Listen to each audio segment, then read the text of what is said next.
bem? Como é que vocês estão? Então a professora está com saudades, espero que vocês estejam em casa, se cuidando. E lembrem que no começo do ano nós iniciamos falando sobre o novo coronavírus. Então a gente já tinha feito pesquisa, buscado informações e atualidades com relação a essa nova doença e também cogitada a ideia de uma possível pandemia, que é realmente a nossa realidade hoje. Então eu sei que vocês têm todo o conhecimento, todos os cuidados em casa para a nossa volta ser breve, combinado? Bom, então vamos lá para o primeiro fator, vulcanismo e terremotos. Sim, esses dois fenômenos naturais acabam se influenciando no nosso clima, fazendo algumas alterações climáticas. De que forma? Os vulcões, ao entrarem em erupção, a sua fumaça emite diversos tipos de gases e poeiras. Então, conforme a quantidade e o tempo que essa fumaça fica na atmosfera, ela acaba o quê? Fazendo toda uma interferência, inclusive na presença da radiação solar. Já os terremotos, da mesma forma. Quando os terremotos entram em choque, o que acontece? É através dos abalos das placas convergentes. Quando essas placas acabam entrando em choque, há uma emissão muito grande do dióxido de carbono. Nós já tínhamos estudado qual é a função do dióxido de carbono com relação à nossa camada de ozônio, que o excesso desse dióxido de carbono acaba afetando a nossa camada de ozônio. Então é dessa forma que, apesar de serem fenômenos naturais, uma vez que eles entrem em contato com a atmosfera, eles podem sim alterar o nosso clima.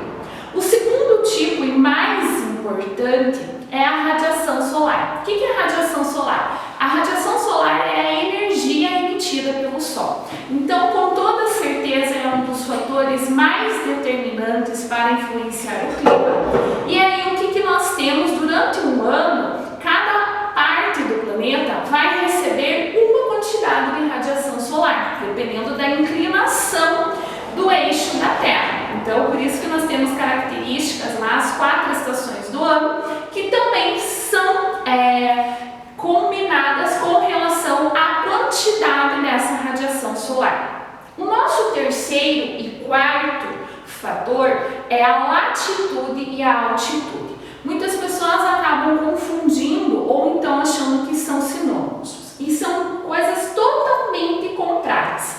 O que é a latitude?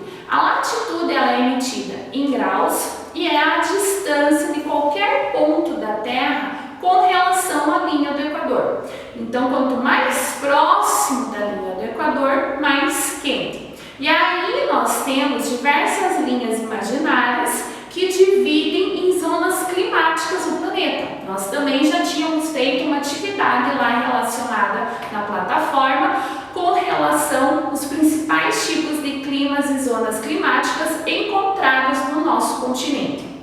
A altitude já é uma relação, um conceito relacionado entre a distância de qualquer ponto do planeta ao nível do mar. E aqui também entra a influência da pressão atmosférica, que tem um fator muito importante na altitude e também no nosso clima.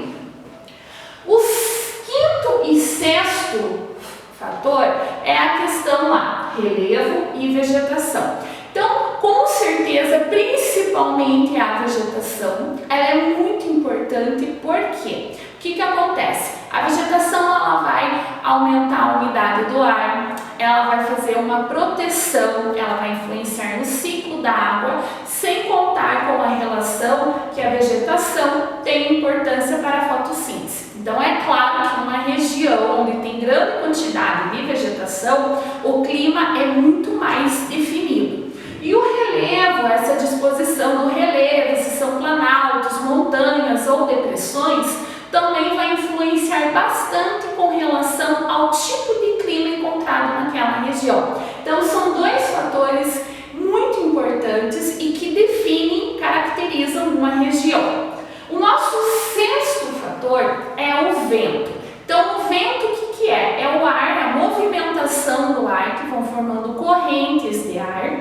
E esse vento ele também é muito importante e caracteriza conforme a época do ano e também a região em que se encontra. Então, normalmente utiliza-se uma escala para classificar a intensidade do vento, desde ventos suaves como calmarias, brisas, até nos tufões e furacões. E por fim, uma atividade muito importante, principalmente na atualidade, que é a questão das atividades humanas, que é as atividades realizadas pelo homem, que nós também chamamos de antrópicas. Essas atividades, infelizmente, elas acabaram contribuindo de uma forma mais negativa para os fatores climáticos do que uma forma positiva, porque todas as atividades humanas que nós já tínhamos discutido anteriormente, eles acabam contribuindo para o superaquecimento do nosso planeta, que é um dos problemas ambientais que mais vem causando preocupações e estudos com relação ao nosso planeta. Combinado? Então, nessa aula a professora tentou resgatar os 7 fatores importantes para nós fecharmos a apostila do módulo 1. E aí, o que a professora vai deixar para vocês como atividade?